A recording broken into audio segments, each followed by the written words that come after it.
Welcome students. आज हम सीखेंगे स्टेट स्पेस एनालिसिस क्या होता है किसी एलटीआई सिस्टम के रिस्पेक्ट में और इसकी बेसिक टर्म्स क्या हैं, किसके आधार पर हम किसी भी लीनियर टाइम इनवेरिएंट सिस्टम का स्टेट स्पेस एनालिसिस करते हैं।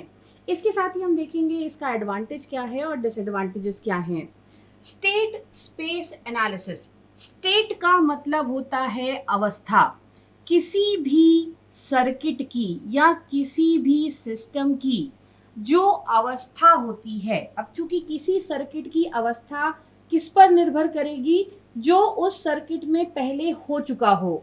तो अगर आपके पास कोई सिस्टम है तो उस सिस्टम में अगर आपने time t is equals to T naught पर इसकी अवस्था को देखना है कि आपके सिस्टम में क्या हुआ है, क्या स्टेट है आपके सिस्टम का, तो इसके लिए आपके पास जानकारी होनी चाहिए कि t is equals to T naught से पहले आपके सिस्टम को क्या क्या दिया गया था इनपुट पे और उसके आधार पे इसे आउटपुट पर क्या क्या मिला, और उसके कारण आपके सिस्टम में जो जो चीज़ें हमने लगाई हैं, जैसे इंडक्टर लगा होगा, कैपेसिटर लगा होगा, तो वो इंडक्टर और कैपेसिटर की क्या सिचुएशन है t is equals to T naught पर। तो जब हम ये सारा एनालिसिस करते हैं उस केस में हम कहते हैं कि हम सिस्टम का स्टेट एनालिसिस कर रहे हैं। तो स्टेट एनालिसिस का मतलब हुआ सिस्टम की अवस्था या सिस्टम की स्टेट का पता लगाना। स्टेट का पता लगाना यानी जितनी पुरानी कंडीशंस थी आपके सिस्टम की, जो हिस्ट्री थी उसका पता लगाना, और उसी हिस्ट्री के आधार पर हम अपने सिस्टम की कंडीशन, सिस्टम में लगे हुए कंपोनेंट्स की कंडीशन बताते हैं, और उसी के आधार पर हम अपने सिस्टम की फ्यूचर वैल्यूज को, यानी आगे क्या वैल्यूज हमें मिलने वाली हैं, उसका निर्णय लेते हैं। तो स्टेट यानी सिस्टम की अवस्था, जिसके लिए हम उसकी पुरानी वैल्यूज को एस्टिमेट करते हैं। अब स्टेट का एस्टिमेशन करने के लिए जिन वेरिएबल्स को यूज किया जाता है उन्हें कहा जाता है स्टेट वेरिएबल। ये वो वेरिएबल होते हैं जो आपके सिस्टम की अवस्था को बताते हैं। स्टेट वेरिएबल एक सेट होता है जिसमें मिनिमम नंबर ऑफ वेरिएबल्स जो हमारे स्टेट की अवस्था को पूरी तरह से बता सकें उनको हम इंक्लूड करते हैं स्टेट में। तो स्टेट वेरिएबल यानी वो वेरिएबल जो स्टेट की अवस्था को बताएं। जैसे मान लीजिए आपके सर्किट में कोई कैपेसिटर लगा हुआ है, तो time t is equals to T naught अगर हमारा रेफरेंस टाइम हो, तो उस केस में उस कैपेसिटर के अक्रॉस वोल्टेज कितना आपको मिल रहा है इस टाइम पे, वो कहलाएगा आपके कैपेसिटर का स्टेट, और उस केस में वो वोल्टेज बनाएगा हमारे सर्किट का स्टेट वेरिएबल। या आपके सर्किट में कोई इंडक्टर लगा हुआ है, तो t is equals to T naught पर उसका जो करंट होगा वो बताएगा उस इंडक्टर की अवस्था at t is equals to T naught. तो उस केस में वो करंट को हम ट्रीट करेंगे स्टेट वेरिएबल की तरह। तो स्टेट वेरिएबल यानी वो वेरिएबल जो हमें बताते हैं हमारे सर्किट की स्टेट या सर्किट में लगे हुए कंपोनेंट्स की स्टेट क्या है। तो ये आपके स्टेट वेरिएबल हो गए। अब आपको किसी भी सिस्टम की स्टेट को बताने के लिए कोई ना कोई जो स्टेट वेरिएबल्स चाहिए, तो स्टेट वेरिएबल्स की एक विशेषता होती है कि आप उन्हें ही स्टेट वेरिएबल मान सकते हैं जिन्हें हम मेजर कर सकते हैं। जिन पैरामीटर्स को, जिन वेरिएबल्स को हम मेजर नहीं कर सकते उन्हें हम स्टेट वेरिएबल नहीं मानते। तो स्टेट वेरिएबल होना है या नहीं होना, इसका निर्णय इसके आधार पर लिया जाता है कि आपके वो वेरिएबल की वैल्यू को हम मेजर कर सकें, नाप सकें। तो जैसे कैपेसिटर का वोल्टेज हम नाप सकते हैं तो ये हमारा स्टेट वेरिएबल हो सकता है। इंडक्टर का करंट हम नाप सकते हैं तो वो भी हमारा स्टेट वेरिएबल हो सकता है। तो स्टेट वेरिएबल हमेशा मेजरेबल होना चाहिए। इसके बाद चूंकि एक सिस्टम की स्टेट जो होती है वो किसी एक वेरिएबल पर निर्भर नहीं करती, उसमें आपने इंडक्टर भी लगाया, कैपेसिटर भी लगाया और भी बहुत सारे सर्किट कंपोनेंट्स लिए, तो जो आपका सिस्टम है उसकी अवस्था बताने के लिए हमें जनरली एक या एक से ज़्यादा, सामान्यतः एक से ज़्यादा स्टेट वेरिएबल्स लगते हैं। तो स्टेट वेरिएबल्स को हम रिप्रेजेंट करते हैं x1, x2 ऐसे रिप्रेजेंटेशन के साथ। तो हमें जब दो या दो से ज़्यादा स्टेट वेरिएबल्स लगते हैं तो वो बनाते हैं हमारे सिस्टम का स्टेट वेक्टर। स्टेट वेक्टर वो वेक्टर होता है जो स्टेट वेरिएबल से मिलकर के बनता है। यानी मान लीजिए कि हमारे सिस्टम में दो स्टेट वेरिएबल है, एक है x1, दूसरा है x2। तो जब हम इन्हें वेक्टर रिप्रेजेंटेशन दे दें तो ये दोनों स्टेट वेरिएबल्स मिलके बनाएंगे स्टेट वेक्टर, जिसे हम रिप्रेजेंट करते हैं x से। तो स्टेट वेक्टर यानी सारे के सारे स्टेट वेरिएबल कंबाइन होकर के जो वेक्टर बनाते हैं उसको हम कहते हैं स्टेट वेक्टर। तो यहाँ पर हमने दो वेरिएबल का एग्जाम्पल लिया, दो से ज़्यादा अगर स्टेट वेरिएबल का हम प्रयोग कर रहे हैं अपने सिस्टम के स्टेट स्पेस एनालिसिस के लिए, तो वहाँ पर हमारा स्टेट वेक्टर उतने ही, जितने हमारे स्टेट वेरिएबल हैं उतने ही स्टेट वेरिएबल्स का ग्रुप होगा। अब इसके बाद तीसरी टर्म जो आपको स्टेट स्पेस एनालिसिस में सुनने को मिलेगी वो है स्टेट ट्रेजेक्ट्री। स्टेट ट्रेजेक्ट्री का जो कंसेप्ट है वो स्टेट वेक्टर से लिया गया है। मान लीजिए कि आपके पास दो स्टेट वेरिएबल हैं जिन्हें हम रिप्रेजेंट कर रहे हैं x1 और x2 से। कंटिन्यूअस है, टाइम डोमेन वाले हैं, तो हमने नाम दे दिया x1t और x2t। अब टाइम की कोई वैल्यू जो रेफरेंस है हमारी वो है t0। t0 पर हमारा स्टेट वेक्टर a पर है, ये a पोजीशन है, और दूसरे टाइम पर जो कि t1 है हमारा स्टेट वेक्टर है पोजीशन b पर। तो अब पोजीशन A से पोजीशन B की जो डिस्टेंस होगी, जो आपका पाथ फॉलो करेगा, उसी को कहा जाता है स्टेट ट्रेजेक्ट्री, जो स्टेट स्पेस एनालिसिस में हमारे काम आता है। अब अगली टर्मिनोलॉजी जो आप स्टेट स्पेस एनालिसिस में सुनेंगे वो है स्टेट इक्वेशन। स्टेट इक्वेशन का मतलब होता है स्टेट वेरिएबल्स को यूज करके आपके सिस्टम की स्टेट को दिखाने वाली जो इक्वेशन होती है उसे कहा जाता है स्टेट इक्वेशन। जब हम किसी भी सिस्टम का स्टेट वेरिएबल एनालिसिस करते हैं तो उस केस में हम हमेशा अपनी सिस्टम इक्वेशन के टाइम डोमेन वाले वर्जन को, यानी टाइम डोमेन वाली इक्वेशन को यूज करते हैं।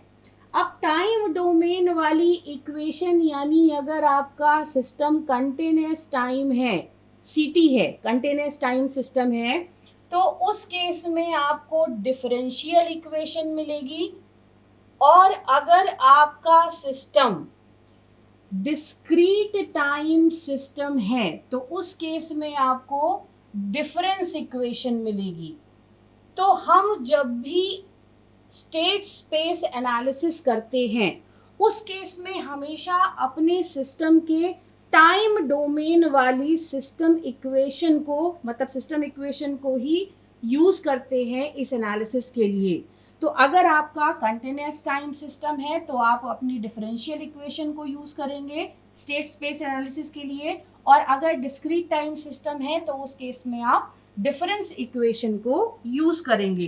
तो अब इन दोनों इक्वेशन को, दोनों तरह की इक्वेशन को यूज करके बनाई जाती है स्टेट इक्वेशन, जिसमें यूज होते हैं स्टेट वेरिएबल्स।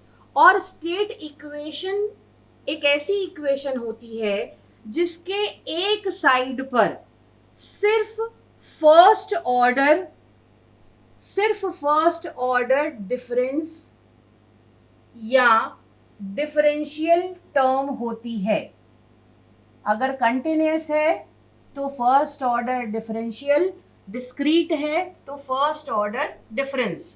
तो एक तरफ सिर्फ फर्स्ट ऑर्डर डिफरेंशियल या डिफरेंस टर्म होती है, वहीं पर दूसरी तरफ ऐसी टर्म्स होती हैं जिनमें कोई भी डिफरेंस या डिफरेंशियल टर्म ना आई हो। जब भी आप स्टेट इक्वेशन को बनाते हैं तो इस बात का हमेशा ध्यान रखना होता है कि स्टेट इक्वेशन के एक साइड डिफरेंस या डिफरेंशियल इक्वेशन आती है, वो भी सिर्फ फर्स्ट ऑर्डर की, सेकेंड ऑर्डर वगैरह अलाउड नहीं होते। सिर्फ फर्स्ट ऑर्डर की डिफरेंस या डिफरेंशियल इक्वेशन आनी चाहिए। वहीं पर दूसरी ओर जो इक्वेशंस का पार्ट आप लिखोगे उसमें आपको हमेशा ध्यान रखना होगा कि अगर कंटिन्यूअस है तो कोई डी बाई डी टी वाली टर्म ना आए, अगर डिस्क्रीट है तो k+1 k-1 जैसी टर्म ना आए, मतलब कि ये वाली टर्म राइट हैंड साइड वाली टर्म डिफरेंस या डिफरेंशियल से कंप्लीटली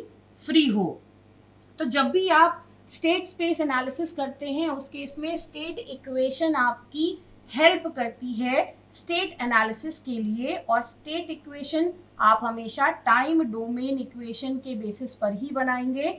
बनाते वक्त एक तरफ सिर्फ फर्स्ट ऑर्डर डिफरेंस या डिफरेंशियल और दूसरी तरफ आपको रखना होगा वो सारी टर्म्स जो डिफरेंस और डिफरेंशियल से फ्री हैं। अगर नहीं है तो उन्हें वैसा आपको बनाना पड़ेगा।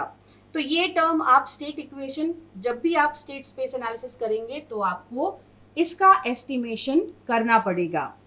अब इसके बाद अगली चीज जो होती है जिसे कहा जाता है स्टेट डायग्राम।